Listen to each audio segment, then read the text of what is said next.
के लिए हर एक क्षेत्र में एक एक फैक्ट्री खोला जाए। जिले में बहुत सारे जमीन है, हमारे जमुई में ही बहुत सारा जमीन है, जहाँ एक एक अगर फैक्ट्री खोला जाए तो बहुत अच्छा यहाँ से रोजगार मिल सकता है।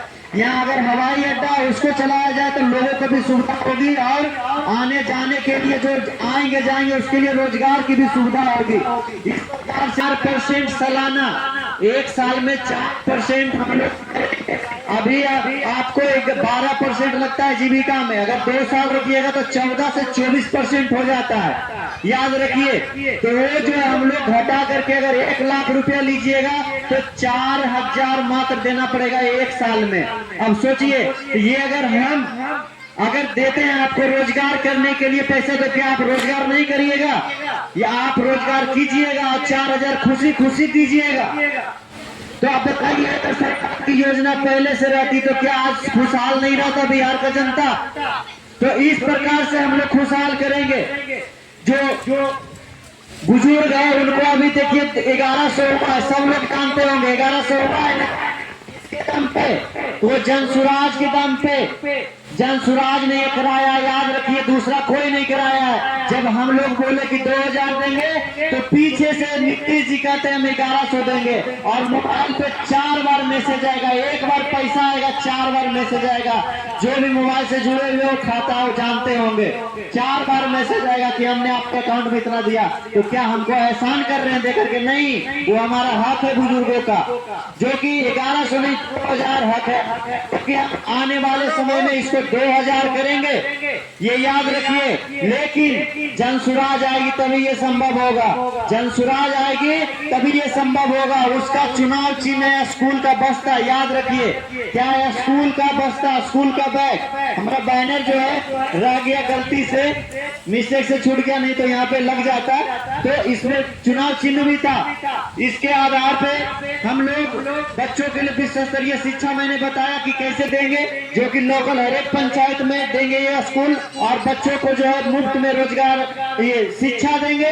और अगर जो बच्चे को नहीं पढ़ा सकते, जब तक हम स्कूल नहीं बनाएंगे तब तक 1,000 रुपया का महीना एक बच्चा पे, 1,000 रुपया एक महीना में मिलेगा एक बच्चा पे पढ़ाने के लिए, प्राइवेट स्कूल में पढ़ाने के लिए। याद रखिए, जैसे सरकारी स्कूल में कितने आते हैं खिचड़ी खा के चले जाते हैं, हमारे वक्ताओं ने कहा है। तो इस प्रकार से पढ़ाई नहीं होगी। ये अगर अच्छी इसमें पढ़ाई होती तो नेताओं के बेटे बेटियां क्यों नहीं इसमें पढ़ते हैं? बताइए, डॉक्टर की बेटे बेटियां इस स्कूल में क्यों नहीं पढ़ते हैं? क्यों पढ़ते हैं प्राइवेट स्कूल में? इतनी अच्छी इसमें शिक्षा मिलती है। तो इसी तरह से हम अच्छे शिक्षा देना चाहते हैं, जो कि हर एक गरीब को भी वही शिक्षा मिले और अमीर को भी वही शिक्षा मिले, तब आपका हक अपने आप मिलेगा। और कुछ नेताओं आएंगे तो बोलेंगे आपको क्या जरूरत है, रोटी कपड़ा और मकान। तो कहते हैं आप जो बोलते हैं रोटी कपड़ा और मकान, तो नहीं, आप लोग कहिएगा ना हमको सिर्फ शिक्षा दे दीजिए, तीनों लड़के ले लेंगे आपसे। शिक्षा में इतनी ताकत है कि आप लड़के सब ले सकते हैं। रोटी कपड़ा और मकान कोई बड़ी चीज नहीं है। अगर आपके पास शिक्षा है तो आप सब कुछ लड़के ले सकते हैं। याद रखिए, तो इसीलिए रोटी कपड़ा और मकान, गली नली सड़क मत मांगिए, कहिए हमको शिक्षा बेहतर कीजिए। फिर देखिए कि आपको हम कितना अच्छा से चुनते हैं, जो प्रतिनिधि होंगे वो कैसे अच्छे अच्छे व्यक्ति आएंगे और आपके लिए काम करेंगे। तो ये सब सोचिए, ये मैं आप सबको डांट लगा रहा हूँ, ये सोचिए कि आप लोगों ने ये सब किया है। एक 500 रुपया में कोई दिया वोट, उसको दे दिए, दारू मुर्गा आया उसको वोट दे दिए, 5 साल के लिए आप खरीदा गए।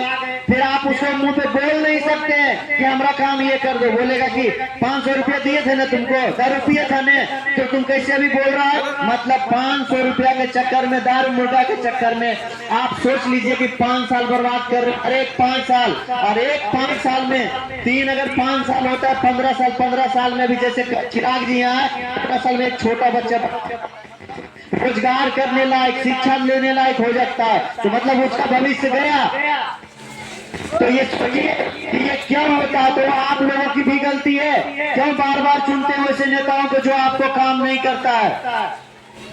तो ये आपको सीखनी पड़ेगी। और हम वोट नहीं मांगते, सिर्फ बताते हैं कि आप वोट वैसे लोग को दें। हम अगर आपके लिए अच्छे नहीं है तो हमको वोट मत कीजिए, कहाँ कह रहे हम कीजिए, लेकिन वैसे व्यक्ति को कीजिए जो आपके लिए काम करे। वैसे व्यक्ति को वोट करिए जो आपकी शिक्षा की बात करता हो। वैसे व्यक्ति को वोट कीजिए जो आपके रोजगार की बात करता हो। वैसे व्यक्ति को वोट कीजिए जो आपके किसानों की समस्याओं की बात करता हो। किसानों की समस्या सब तो बोलेगा हम किसान को इतना आय बढ़ा दिए, दुगनी कर देंगे, लेकिन आज किसान की स्थिति क्या, हालांकि हमारे किसान अध्यक्ष जी भी मैंने जिक्र किया, हम जो है मजदूर को फ्री में उपलब्ध करेंगे किसान को। कैसे? तो मनरेगा भी सब लोग जानते होंगे, जो उठा लग के पैसा निकलता है सब लोग जानते होंगे। जो ठेकेदार होंगे भाई साहब वो अच्छी तरह से जानते होंगे, क्योंकि वही पैसा निकालते हैं। 2500 आता है, 200 देते हैं, कहीं 100 देते हैं, 2700 खुद रख लेते हैं। तो ये सोचिए तो सिस्टम है ये हम लोग हटाएंगे। तो इसमें हम मजदूर को किसान के खेत में काम करवाएंगे और 100 दिन का जो रोजगार गारंटी है वो मजदूर को मिलेगा और वो पैसा सरकार देगी और किसान को मुफ्त रोजगार मिलेगा।